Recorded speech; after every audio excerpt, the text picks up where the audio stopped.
Salve, amigos do Planeta Integral. Vamos fazer um balanço do movimento de hoje, dia 26 de maio de 2019, lá no Parcão em Porto Alegre, né?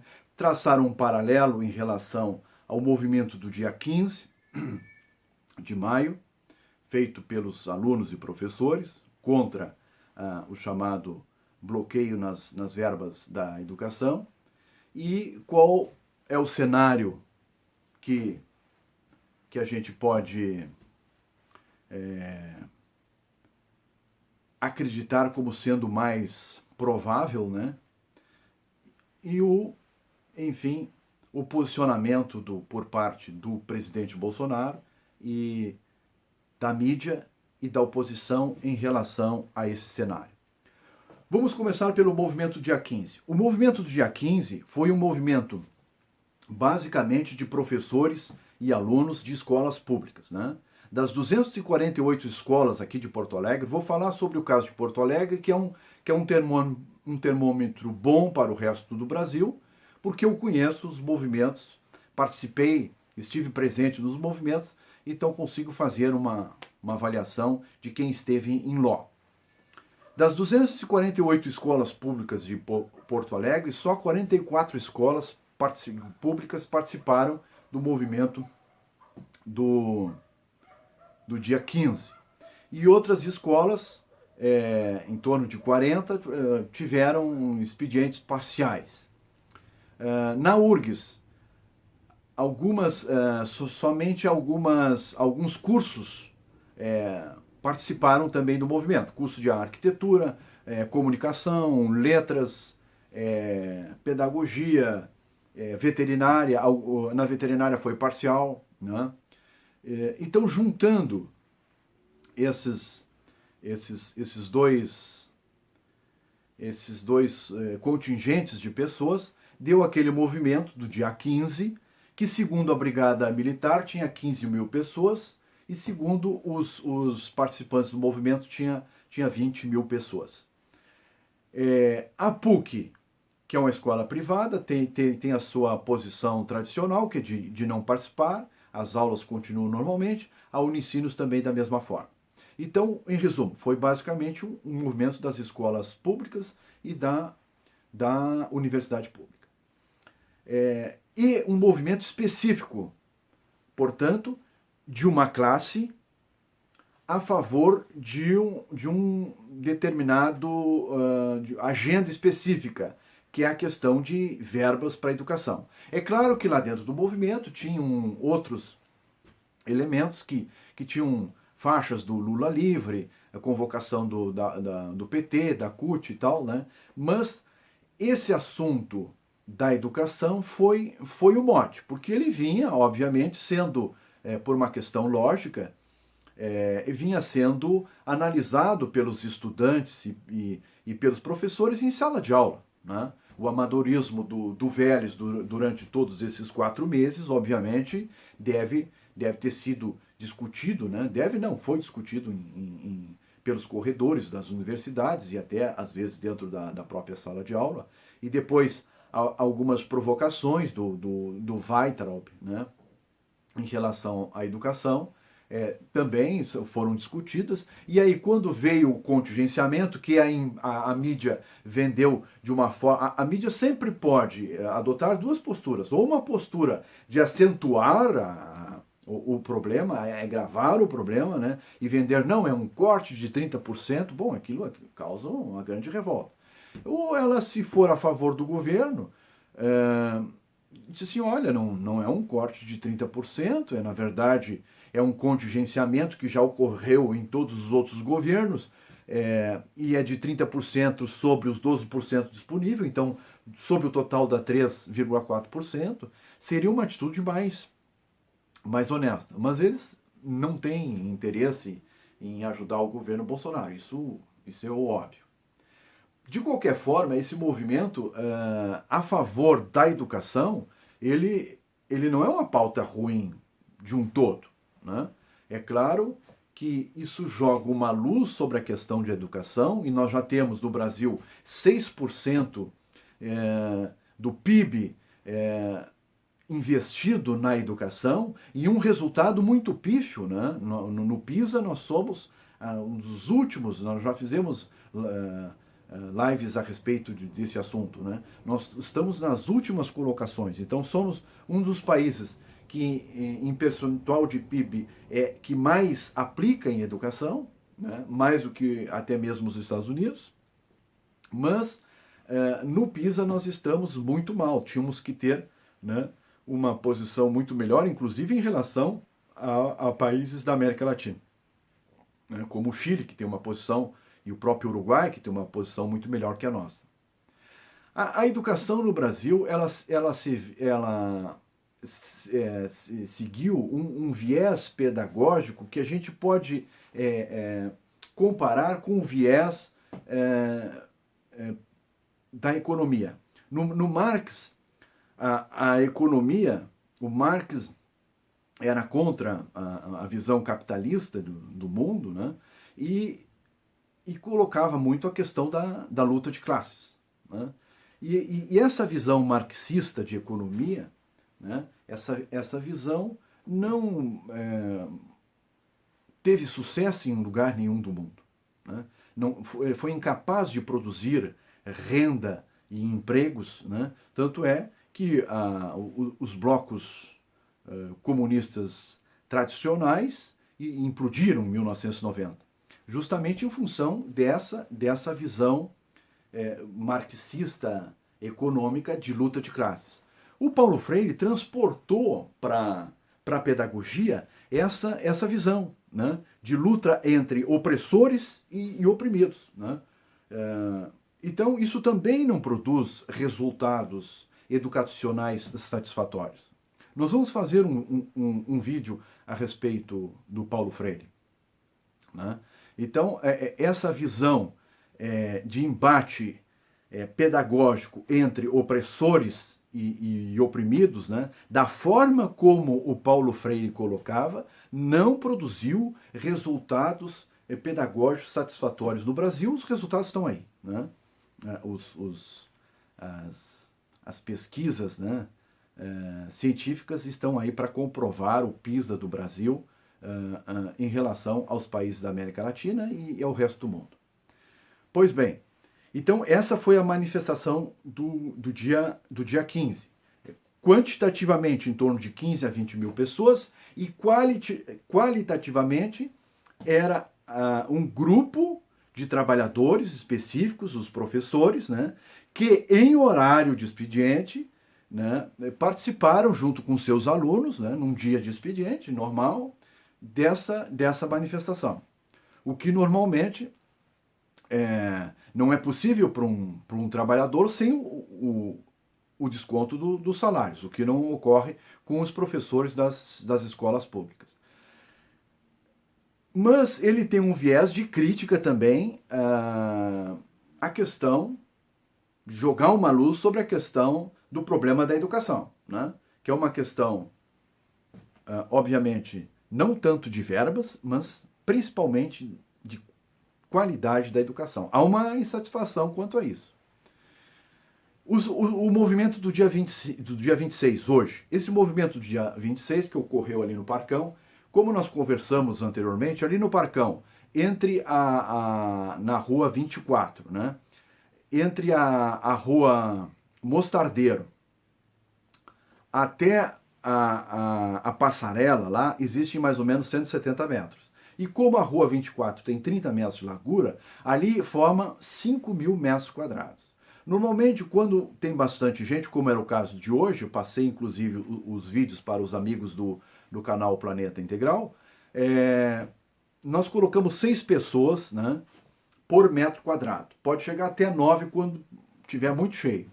Então, ali colocando 6 pessoas por metro quadrado, teria em torno de 30 mil pessoas, de 20 a 30 mil pessoas. Então, a quantidade do movimento, ao meu ver, foi maior do que aquele movimento lá da esquina democrática, e que circulou pela cidade, né, em Porto Alegre no dia 15. Quantitativamente maior. E qualitativamente também, porque lá no Parcão nós temos um grupo de trabalhadores de classe média, né, de todos os setores, que comparecem ali em dia de trabalho. Só podem fazer aquele tipo de manifestação num domingo ou num sábado, né? Essa manifestação do dia 15, se o PT e a CUT fizesse o chamamento para um final de semana, ela possivelmente teria muito pouca gente, né? E se a pauta fosse o Lula livre e tal, então não iria praticamente ninguém, né? Então, não há muito sentido em comparar esses dois movimentos. Até porque, como eu disse, eles têm um ponto de contato, que é a educação. Essas pessoas que estavam hoje ali no Parcão não são contra mais verbas na educação. Elas são contra, o que elas são contra é o mau emprego de verbas públicas na educação, a baixa eficiência, né? Quer dizer, essa é o mote. A pauta de hoje, do dia 26, era uma pauta positiva, é uma pauta mais difícil, portanto, é uma pauta pela reforma administrativa, era uma pauta pela reforma da Previdência, contenção de gastos, era uma reforma contra a corrupção, né, pelo projeto anticrime e anticorrupção do ministro Sérgio Moro. O STF foi bastante criticado, um dos nossos problemas é o STF. Só para a gente ter uma ideia, o STF conseguiu até hoje julgar uma pessoa de todas aquelas que estão lá. Nós temos o Renan Calheiros, por exemplo, que tem mais de 17 inquéritos, né? Várias denúncias, e os processos não andam. Ao passo que no primeiro grau nós já tivemos quase 300 pessoas condenadas a mais de 3.000 anos de prisão. Então os processos andam muito mais. Hoje, grande parte das faixas eram de críticas ao STF e à questão do foro privilegiado. O foro privilegiado é um dos grandes problemas, né? Ele não teve muito hoje nas pautas, mas indiretamente ele pegou. Então veja bem, a qualidade das pautas também é muito diferente do dia 15, né? Embora a do dia 15 fosse uma pauta também de defesa da questão da educação, né? Embora ela tivesse ali algumas... estivesse um pouco desvirtuada. Ainda temos que considerar que hoje, na manifestação de hoje, estavam presentes também os caminhoneiros, né? Uma greve de caminhoneiros é uma greve que, para o país, para os transportes do país, e o país não tem condições de sobreviver mais de 10 dias com a greve de caminhoneiros. Ao passo que greve de professores normalmente não assusta governo nenhum. Embora a educação seja chave em qualquer país, mas ela é chave para o longo prazo.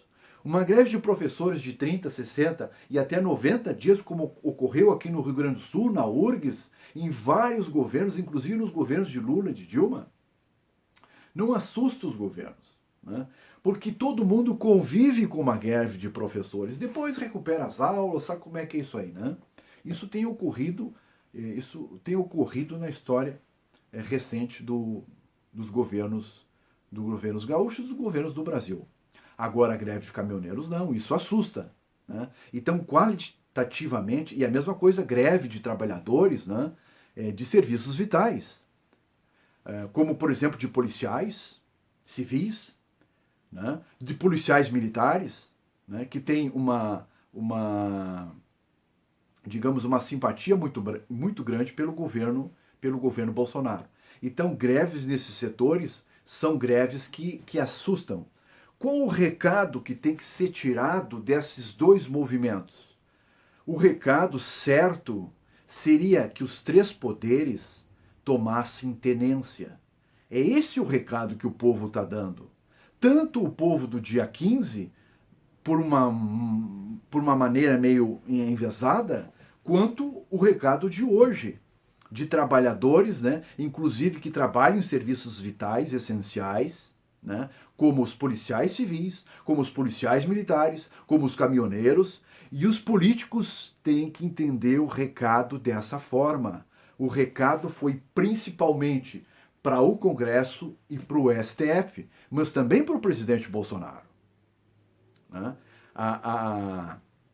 a pesquisa que foi feita a última pesquisa que saiu pelo Instituto, publicada pelo, não me lembro o nome do instituto agora, falei ontem sobre essa pesquisa. O que dá para perceber ali? 30% da agenda do governo não anda por culpa do próprio Congresso, segundo a pesquisa, segundo as pessoas pesquisadas. 35% entendem que não anda por culpa do Congresso e do presidente Bolsonaro. E só 20% entende que exclusivamente a agenda do governo não está andando por culpa do próprio Bolsonaro. Então o Bolsonaro também está sendo colocado com uma certa culpa no cartório por parte de uma fatia da sociedade. Então o recado também é para ele, né? Na verdade, as pessoas querem o quê? A educação, a educação no Brasil naufragou nesses últimos 15 anos. Os resultados do PISA estão aí. E a economia também. O que as pessoas não querem, o que o povo não quer, é que a economia naufrague de vez, né? Nós tínhamos uma previsão de PIB de 2,7 esse ano, e essa previsão já caiu para 1,5. As pessoas querem mais renda e mais geração de empregos. É isso, tanto um movimento quanto o outro. Então o recado também foi para o Executivo, mas principalmente para o Congresso e para o STF e para a própria mídia. A leitura que eles têm que fazer, eles não vão fazer essa leitura, mas eles vão fazer a leitura só, o movimento foi meia boca, parece que eu estou vendo amanhã isso aí, e até hoje já está começando a acontecer. O movimento foi mais ou menos e tal, o Bolsonaro sai um pouco enfraquecido. Não é isso, não é isso. Os movimentos ali, eu já fui 3 movimentos esse ano ali no Parcão, né? O primeiro foi mais fraco, o segundo já foi um pouco mais forte, até porque eram dias chuvosos, e agora esse terceiro movimento foi um movimento forte. As pessoas encheram ali aquele espaço de 5.000 metros quadrados, são as mesmas pessoas de sempre. Elas estão muito convictas de que elas querem mudança. Elas não querem mais esse sistema corrupto, fisiológico e patrimonialista de governo. O Bolsonaro, no poder executivo, representa essa mudança. A mídia não está ajudando em relação a isso. Os caciques do Centrão quiseram, inclusive, recriar, né, um novo ministério para entregar para o PP e para o PMDB. Isso foi bloqueado. Já com o bafo na semana passada nas redes sociais desse movimento agora do dia 26. Segundo entrevista que foi dada por vários jornalistas, o Rodrigo Maia já se prometeu, a Carla Zambelli inclusive fala e diz que escutou isso da boca do Rodrigo Maia, foi uma visita lá na casa do Rodrigo Maia, de que ele se comprometeu a essa semana já votar na comissão especial a reforma da Previdência, e daqui a 1 ou 2 semanas já a reforma da Previdência no plenário. Isso já é o medo desse movimento das ruas, né? Não só o movimento do dia 25, mas também o movimento do dia 15. Esses dois movimentos, eles se complementam e eles se retroalimentam. Agora, dia 30, quando possivelmente, talvez os professores voltem a fazer esse movimento, a CUT pretende, convocou já o movimento para o dia 30, e o próprio PT, né? Talvez seja até um pouco menor, não sei, vamos ver, né? Se for em horário de aula e eles conseguirem mobilizar os alunos para o movimento deve encorpar, né? Embora muitos alunos tenham percebido que foram utilizados pelo movimento, né? Por outros motivos. Mas, de qualquer forma, esse movimento rivaliza com o movimento, digamos assim, das reformas já, que é o movimento do dia 25, e isso aí vai colocar em xeque não o governo Bolsonaro, mas vai colocar em xeque o Congresso. O Congresso, o STF e também o governo Bolsonaro. Por enquanto, pelo que se percebe, quem mais é colocado em xeque é o próprio Congresso e o Rodrigo Maia. O Rodrigo Maia está se apressando em entregar essa reforma porque ele sente que a batata dele é que está ardendo. É a que vai arder. Se ele tivesse, ele tem sensibilidade política, né? E vai correr por conta disso. O grande mal lá dentro do Congresso são os caciques do Centrão, né? Que querem negociar de forma fisiológica e de forma patrimonialista e estão sendo, digamos assim, patrolados pelas ruas. É isso, amigos. O próximo passo vai ser a gente aguardar esse movimento do dia 30 para fazer uma análise de cenário mais ampla e mais positiva. Mas o movimento eu acho que foi muito positivo, né? Os caminhoneiros deram prazo de até 30 de junho para a aprovação dessas reformas, né?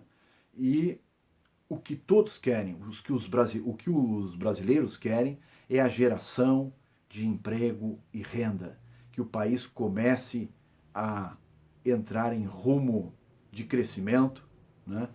Voltem as receitas de tributos e impostos, porque, é claro, o PIB crescendo, né? Cresce a arrecadação, né? Saem esses contingenciamentos e voltam os investimentos e os investidores estrangeiros e os próprios investidores brasileiros que estão com as barbas de molho porque não sabem qual vai ser o desfecho dessas reformas. Mas eu acho que o saldo do dia é amplamente positivo. Era isso, amigos.